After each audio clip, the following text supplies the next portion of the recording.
నమస్కారం. ETV news కి స్వాగతం. ముందుగా ముఖ్యాంశాలు.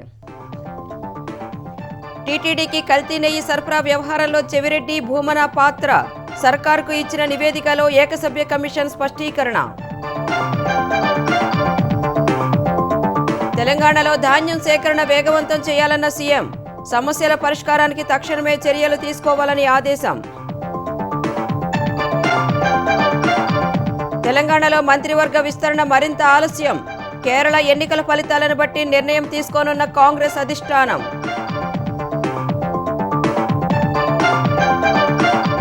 అనంతపురం జిల్లాలో జాతీయ రహదారిపై ఘోర ప్రమాదం.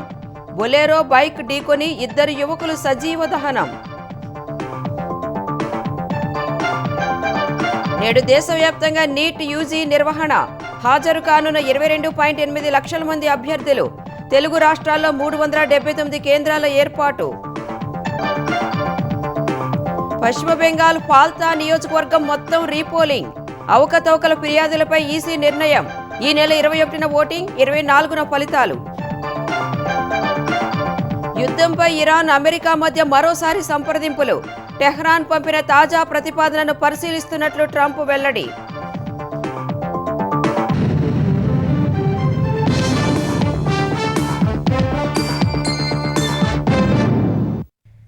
టీటీడీకి కల్తీ నెయ్యి సరఫరాకు వైసీపీ నేతలు చెవిరెడ్డి భాస్కర్ రెడ్డి, భూమన కరుణాకర్ రెడ్డి కూడా కారకులేనని ఏకసభ్య కమిషన్ తేల్చి చెప్పింది.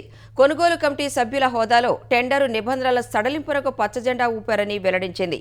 వాటి ఫలితంగానే టీటీడీలోకి కల్తీ నెయ్యి సరఫరా సంస్థలు చొరబడ్డాయని ప్రభుత్వానికి ఇచ్చిన నివేదికలో కమిషన్ వివరించింది. వైసీపీ హయాంలో టీటీడీకి కల్తీ నెయ్యి సరఫరా జరగడానికి ఆ పార్టీ కీలక నేతలు చెవిరెడ్డి భాస్కర్ రెడ్డి, భూమన కరుణాకర్ రెడ్డి కూడా కారకులేనని ఏకసభ్య కమిషన్ తేల్చింది. వీరిద్దరూ ప్రత్యేక ఆహ్వానితుల హోదాలో కొనుగోలు కమిటీ సభ్యులుగా కొనసాగారని, అంతకు ముందు వరకు పటిష్టంగా ఉన్న నెయ్యి సరఫరా టెండర్ల నిబంధనల సడలింపునకు వీరే తొలుత సిఫార్సు చేశారని గుర్తించింది. టీటీడీకి నెయ్యి సరఫరా చేయాలనుకున్న డైరీలను 2 ఏళ్ల పాటు ఎంపానల్ చేయాలని టెండరు నిబంధనల సవరణ కోసం ఏర్పాటైన కమిటీ సూచించినా దాన్ని బేఖాతరు చేశారని పేర్కొంది. తగిన కారణం లేకుండానే ఆ సూచనను తిరస్కరించారని కమిటీ స్పష్టం చేసింది. కొనుగోలు కమిటీకి కన్వీనర్ అయిన టీటీడీ ప్రొక్యూర్మెంట్ విభాగం జనరల్ మేనేజర్, టెండరు నిబంధనల సవరణ కోసం ఏర్పాటైన కమిటీ కన్వీనర్, సభ్యులు హాజరు కాకున్నా చెవిరెడ్డి భాస్కర్ రెడ్డి, భూమన కరుణాకర్ రెడ్డి, ఆర్థిక సలహాదారు ఓ బాలాజీ, మరో సభ్యుడు ఎం రాములు సమావేశమై టెండర్ల నిబంధనల సడలింపు సిఫార్సులకు ఏకపక్షంగా ఆమోదం తెలిపేశారని ఏకసభ్య కమిషన్ నివేదికలో పేర్కొంది. ఫలితంగా చెవిరెడ్డి, భూమన నిర్ణయం వల్లే టీటీడీలోకి కల్తీ నెయ్యి సరఫరా సంస్థలు చొరబడటానికి, ఏళ్లపాటు కల్తీ నెయ్యి సరఫరా చేయడానికి అవకాశం ఏర్పడిందని స్పష్టమవుతోంది. కల్తీ నెయ్యి సరఫరాకు చెవిరెడ్డి, భూమన కరుణాకర్ రెడ్డి నిర్ణయాలు ఎలా కారణమయ్యాయో నివేదికలో వెల్లడించిన ఏకసభ్య కమిషన్ వారిపై చర్యలకు మాత్రం సిఫార్సు చేయలేదు. అసాధారణం అనిపించేంత తక్కువ ధరలకు నెయ్యి సరఫరా చేస్తామంటూ కొన్ని డైరీలు బిడ్లు దాఖలు చేయగా అది సాధ్యమేనా అనే కనీస అనుమానాలైనా వ్యక్తం చేయకుండా ఆ బిడ్లను కొనుగోలు కమిటీ గుడ్డిగా ఆమోదించేసింది. నాణ్యతను కాపాడటంలో విఫలమైంది. దానివల్లే ఆయా సంస్థలు టీటీడీకి కల్తీ నెయ్యి సరఫరా చేయగలిగాయి. నెయ్యి కొనుగోళ్ల టెండర్లలో రివర్స్ యాక్షన్లో L1 గా నిర్ణయించిన ధరను సదరు డైరీ ఆ తర్వాత ఒక లేఖ ద్వారా తగ్గించినప్పుడు కూడా కొనుగోలు కమిటీ కాంట్రాక్టు ఖరారు చేయాలని సిఫార్సు చేసేది. ఇలా సంప్రదింపులతో చేయడం టెండర్ నిబంధనలకు విరుద్ధమైన కమిటీ పట్టించుకోలేదు. టెండర్ నిబంధనల్ని పక్కాగా అమలు చేయడంలోనూ విఫలమైంది. పైగా కల్తీ నెయ్యి సరఫరాకు అనువైన పరిస్థితులన్నింటినీ కొనుగోలు కమిటీయే సృష్టించింది. టీటీడీకి నాణ్యమైన సరుకులు సరఫరా జరిగేలా చూడటంలో కీలకమైన కొనుగోలు కమిటీ దానికి తూట్లు పొడిచేలా వ్యవహరించింది. టీటీడీకి కల్తీ నెయ్యి సరఫరా, వినియోగం, సరఫరాదారుల తప్పిదం మాత్రమే కాదని, కొనుగోలు నిబంధనల రూపకల్పన, మదింపు దశలో పరిపాలనాపరమైన వైఫల్యముందని ఏకసభ్య కమిషన్ నివేదికలో స్పష్టం చేసింది. వైసీపీ అధ్యక్షుడు జగన్ సతీమణి భారతి డైరెక్టర్గా ఉన్న భారతీ సిమెంట్ కార్పొరేషన్ వైసీ హయాంలో కడప జిల్లాలో పొందిన సున్నపురాయి లీజులో ఎలాంటి ఉల్లంఘనలు లేవంటూ పాతపాటే పాడింది. ఇటీవల గనుల శాఖ అధికారుల కమిటీ ముందు వ్యక్తిగతంగా హాజరై వివరణ ఇచ్చేందుకు వీలు కల్పించగా అక్కడ కూడా గతంలో వాదననే వినిపించింది. ప్రభుత్వం గనుల శాఖ నుంచి మరిన్ని వివరాలు కావాలంటూ పట్టుబట్టింది. కేంద్ర గనుల శాఖ 2015, 2021లో చేసిన సవరణల ప్రకారం ప్రధాన ఖనిజాల లీజులను ఈ వేలం ద్వారానే కేటాయించాలి. అయితే జగన్ ప్రభుత్వం 2024 ఫిబ్రవరిలో భారతీ సిమెంట్కు 2008 నాటి దరఖాస్తులు, ప్రాథమిక అనుమతి ఆధారంగా లీజులు మంజూరు చేస్తూ ఉత్తర్వులు ఇచ్చింది. ఈ నేపథ్యంలో నిబంధనలకు విరుద్ధంగానే లీజులు మంజూరైనట్లు అధికారులు తుది నిర్ణయానికి వచ్చారని తెలిసింది. భారతీ సిమెంట్స్ వివరణలోని అంశాలను గనుల శాఖ అధికారులు పరిశీలిస్తున్నారు. 2-3 రోజుల్లో ప్రభుత్వానికి నివేదిక ఇవ్వనున్నారు. భారతీ సిమెంట్కు చెందిన 2 లీజులతో పాటు ఎన్టీఆర్ జిల్లాలో రామ్కో సిమెంట్స్కు చెందిన లీజు రద్దుకు కూడా నిర్ణయం తీసుకుని వారంలో ఉత్తర్వులు జారీ చేయనున్నట్లు తెలిసింది. శస్త్రచికిత్స చేయించుకున్న క్రమంలో వైద్యుల సూచనలు పాటిస్తూ విశ్రాంతి తీసుకోవాలని ఉప ముఖ్యమంత్రి పవన్ కళ్యాణ్కి ముఖ్యమంత్రి చంద్రబాబు సూచించారు. హైదరాబాద్లోని పవన్ నివాసానికి వెళ్లిన చంద్రబాబు ఆయన్ని పరామర్శించారు. సైనస్ సంబంధిత ఇబ్బందిగా భావించినప్పటికీ అది తీవ్ర సమస్యగా పరిణమించిందని, ఇన్ఫెక్షన్గా మారి కంటిపై ప్రభావం చూపడంతో శస్త్రచికిత్స చేశారని పవన్ కళ్యాణ్ తెలిపారు. ఫంక్షనల్ ఎండోస్కోపిక్ సైనస్ సర్జరీ చేసినట్లు చెప్పారు. ఇప్పటికీ నాజల్ బ్లీడింగ్ ఉందని, వారంలో సర్దుకుంటుందని వైద్యులు చెప్పారని వివరించారు. సినిమాల యాక్షన్ సన్నివేశాల చిత్రీకరణలో తగిలిన గాయాలను అప్పట్లో పట్టించుకోలేదన్న పవన్ అవి కూడా ఇప్పుడు బాధిస్తున్నాయని వివరించారు. భుజం వద్ద కండరానికి అయిన గాయాలు గత 5 ఏళ్ల నుంచి ఉన్నాయని, రొటేటర్ కఫ్ ఇంజురీ ఉందని వైద్యులు వివరించారని తెలిపారు. వైద్యంపై పూర్తి శ్రద్ధ చూపకపోవటం వల్ల ఇప్పుడు తిరగబెడుతున్నాయని చెప్పారు. ఇందుకు శస్త్రచికిత్స అవసరం ఉందని చెప్పారు. ఆరోగ్యం విషయంలో తగు జాగ్రత్తలు తీసుకోవాలని ముఖ్యమంత్రి చంద్రబాబు పవన్కు సూచించారు. శస్త్రచికిత్స అనంతరం శాఖాపరమైన రివ్యూలు, ఫైల్స్ పరిశీలనను నిర్దేశిత సమయంలోనే చేయాలని పేర్కొన్నారు. తెలంగాణలో ధాన్యం సేకరణ ప్రక్రియను మరింత వేగవంతం చేయాలని సీఎం రేవంత్ రెడ్డి అధికారులను ఆదేశించారు. సమస్యల పరిష్కారానికి అవసరమైన చర్యలను తక్షణమే తీసుకోవాలని స్పష్టం చేశారు. హైదరాబాద్లోని మర్రి చెన్నారెడ్డి మానవ వనరుల కేంద్రంలో శాసనసభ, శాసన మండలి విప్పులతో సీఎం సమావేశం కాగా, విప్పులు తమ నియోజకవర్గాల్లో నెలకొన్న ప్రజా సమస్యలను వివరించారు. వేసవి దృష్ట్యా తాగునీరు, సాగునీటి అవసరాలు, ధాన్యం సేకరణలో పురోగతి వివరాలను ముఖ్యమంత్రికి నివేదించారు. విప్పులు ప్రభుత్వానికి కళ్ళు, చెవులు అని చెప్పిన రేవంత్ రెడ్డి నిత్యం ప్రజల మధ్య ఉంటూ వారి సమస్యలను పరిష్కరించాలని సూచించారు. ఈ విషయంలో జిల్లా యంత్రాంగాన్ని అప్రమత్తంగా ఉంచాలని సీఎం పేర్కొన్నారు. ప్రభుత్వ సంక్షేమ పథకాలను క్షేత్రస్థాయికి తీసుకువెళ్లాలని, సమస్యలను ప్రభుత్వం వెంటనే పరిష్కరిస్తుందన్న విశ్వాసాన్ని ప్రజల్లో కలిగించాలని సీఎం విప్పులకు దిశానిర్దేశం చేశారు. పథకాలపై ప్రచారానికి ప్రసార మాధ్యమాలను సమర్థంగా వినియోగించుకోవాలని సూచించారు. ప్రజా సమస్యలను ఎప్పటికప్పుడు తన దృష్టికి తీసుకొచ్చేలా విప్పులతో సమన్వయం కొనసాగించేందుకు వారంలో ఒకరోజు అందుబాటులో ఉంటానని సీఎం హామీ ఇచ్చారు. తెలంగాణలో రైతులు పండించిన వరితో పాటు ఇతర పంటల్లో ప్రతి గింజను కొనేలా కేంద్ర ప్రభుత్వాన్ని ఒప్పించాలని వ్యవసాయ శాఖ మంత్రి తుమ్మల నాగేశ్వరరావు కేంద్ర హోంశాఖ సహాయ మంత్రి బండి సంజయ్ను కోరారు. చేతనైతే రైతులకు న్యాయం చేయాలని, రాజకీయ లబ్ధి కోసం రాష్ట్ర ప్రభుత్వంపై విమర్శలు చేయడం మానుకోవాలని సూచించారు. ఈ మేరకు తుమ్మల బండి సంజయ్కు లేఖ రాశారు. తాము అధికారంలోకి వచ్చినప్పటి నుంచి రైతులకు ఇచ్చిన మాటకు కట్టుబడి పనిచేస్తున్నామన్నారు. ఎన్నికల సమయంలో ఇచ్చిన హామీ ప్రకారమే 2 లక్షల రూపాయల వరకు రుణమాఫీ చేశామని చెప్పారు. కేంద్రం కొనే పంటలలో ఎకరానికి వచ్చే మొత్తం దిగుబడిలో 25% పరిమితి విధిస్తోందని తెలిపారు. కేంద్ర విధానాల వల్ల రైతులు నష్టపోవద్దని, రాష్ట్ర సర్కారు మద్దతు ధర చెల్లించి మిగిలిన పంట కొనుగోలు చేస్తోందని మంత్రి వెల్లడించారు. పంట కొనుగోళ్ల విషయంలో కేంద్రం ఎలాంటి సహకారం అందించడం లేదని తుమ్మల తన లేఖలో పేర్కొన్నారు. ఇకనైనా బండి సంజయ్, కిషన్ రెడ్డి సహా బీజేపీ ఎంపీలు, పార్టీ ముఖ్య నేతలంతా కలిసి ఢిల్లీ వెళ్లి అన్ని పంటలు కొనుగోలు చేసేలా కేంద్రాన్ని ఒప్పించాలని మంత్రి కోరారు. తెలంగాణలో ప్రజలకు ఇచ్చిన వాగ్దానాలే కాకుండా అనేక కొత్త పథకాలను అమలు చేస్తున్నట్లు రోడ్లు, భవనాల శాఖ మంత్రి కోమటిరెడ్డి వెంకటరెడ్డి చెప్పారు. ప్రజాపాలన 99 రోజుల ప్రగతి ప్రణాళికలో భాగంగా నల్గొండ కలెక్టరేట్లో జరిగిన నియోజకవర్గ స్థాయి సమావేశంలో పాల్గొన్న మంత్రి ప్రజా సంక్షేమమే ప్రజాప్రభుత్వ ధ్యేయమని స్పష్టం చేశారు. ఎవరైనా ప్రమాదవశాత్తు మరణిస్తే ఆ కుటుంబాన్ని ఆదుకునేందుకు ఇందిరమ్మ కుటుంబ జీవిత బీమా పథకాన్ని అమలు చేయనున్నట్లు వివరించారు. నల్గొండకు 124 పైగా కంపెనీలను తీసుకొచ్చామన్న కోమటిరెడ్డి వాటి ద్వారా 4,000 మందికి పైగా నిరుద్యోగులకు ఉద్యోగాలు వస్తాయని చెప్పారు. కౌన్సిలర్స్ కానీ మీ అందరికి కూడా రిక్వెస్ట్ ఏంటంటే ఇంకా చేయవలసిన కార్యక్రమాలు చాలా ఉన్నాయి. కేసీఆర్ పుణ్యం అంటే 8 లక్షల కోట్లు అప్పేస్తే ఆ లెక్కలు వేసుకొని ఖర్చు పెట్టుకుంటా ఈ స్కీమ్స్ అంతా పెడుతున్నాం. మీరు ఉదాహరణ చూడండి, మహాలక్ష్మి బస్ పథకం, కరెంటు మీద ఉచితంగా ఒక రూమ్లో ఉన్న వాళ్ళు, పేదవాళ్ళు, ఎస్సీ కాలనీ, బీసీ కాలనీలలో ఉంటే ఇంతకుముందు 600-1000 రూపాయలు కరెంటు బిల్లు వస్తే ఇప్పుడు ఉచితంగా కరెంట్ ఇస్తున్నాం. అది ఒక 5,000 కోట్లు. ఇవన్నీ అదనం బాగా చేసుకుంటూ ఈ స్కీమ్స్ అన్ని చేస్తున్నాం. తెలంగాణ మంత్రివర్గ ప్రక్షాళన విస్తరణకు మరికొంత సమయం పట్టే అవకాశం ఉన్నట్లు తెలుస్తోంది.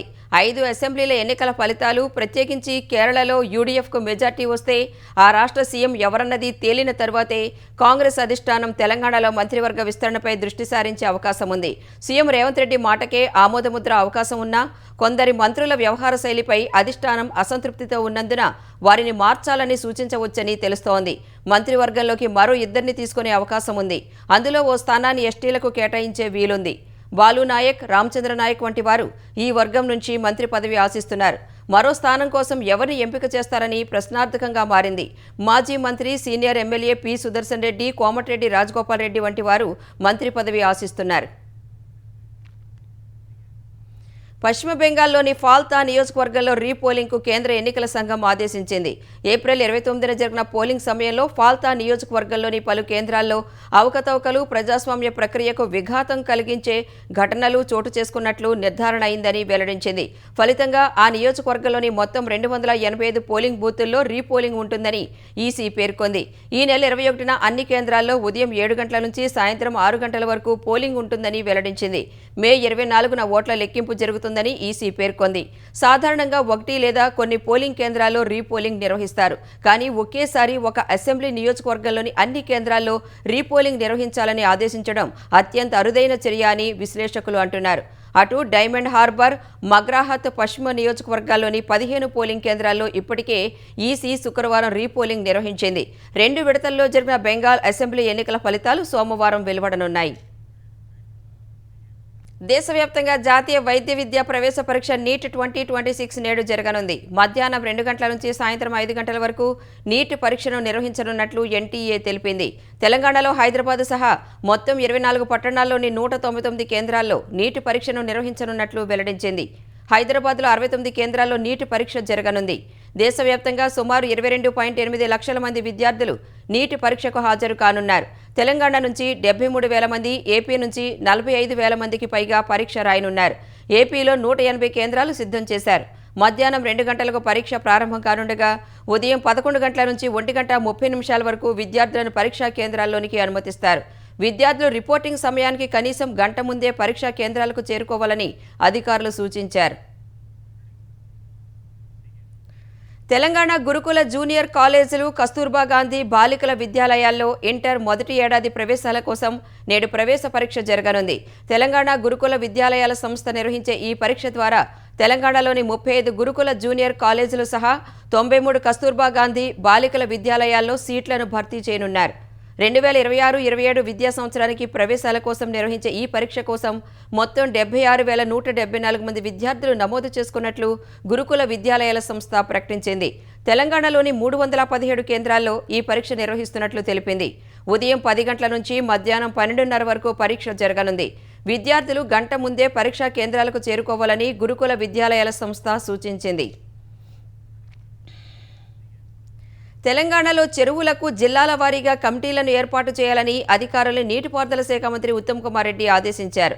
రైతులు, స్థానిక అధికారులు, ఇతర వాటాదారులతో కమిటీలను ఏర్పాటు చేయాలని చెప్పారు. నీటిపారుదల శాఖ అధికారులు, ఇంజనీర్లతో నిర్వహించిన సమీక్షలో ఈ మేరకు నిర్ణయం తీసుకున్నారు. నామినేటెడ్ విధానంలో చెరువుల కమిటీలను త్వరగా ఏర్పాటు చేయాలని తెలిపారు.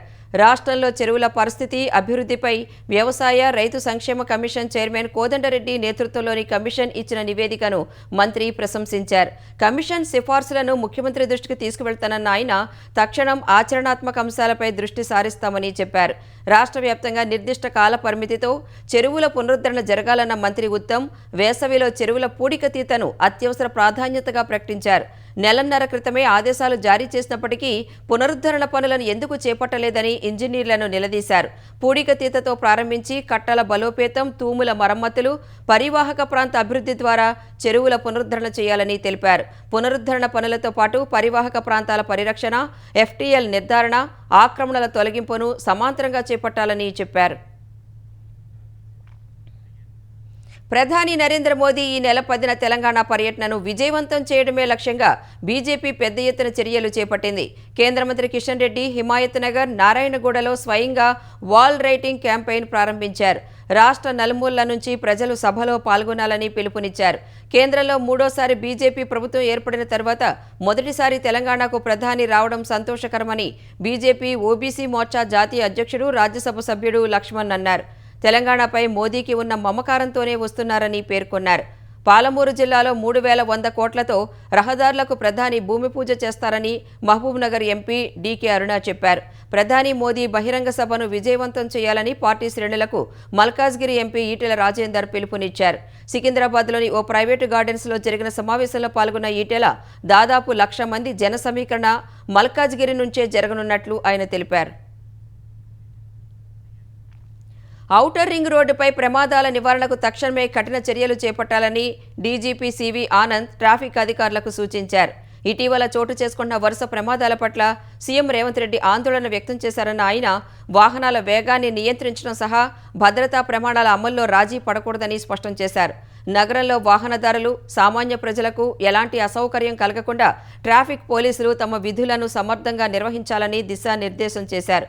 జీహెచ్ఎంసీ పరిధిలోని ట్రాఫిక్ జాయింట్ కమిషనర్లు, డీసీపీలతో నిర్వహించిన ఈ సమావేశంలో ట్రాఫిక్ పరిస్థితులపై డీజీపీ కూలంకుషంగా సమీక్షించారు.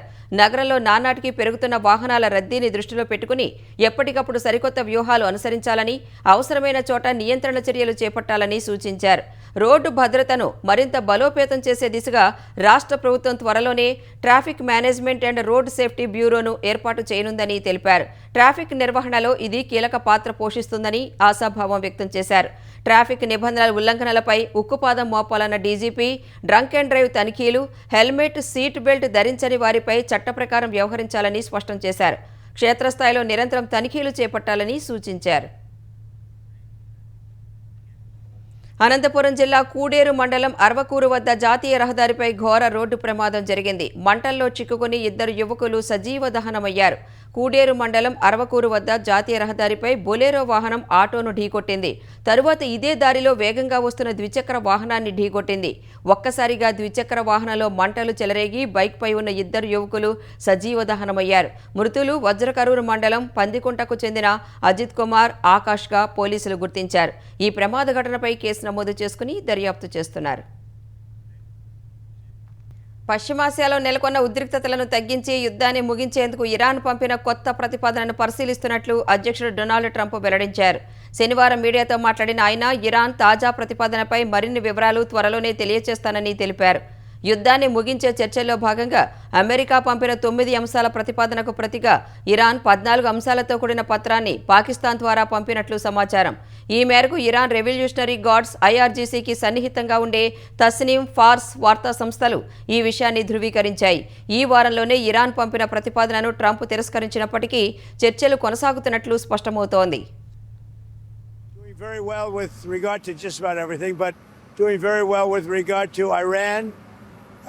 Again, they want to make a deal. They're decimated. They're having a hard time figuring out who their leader is.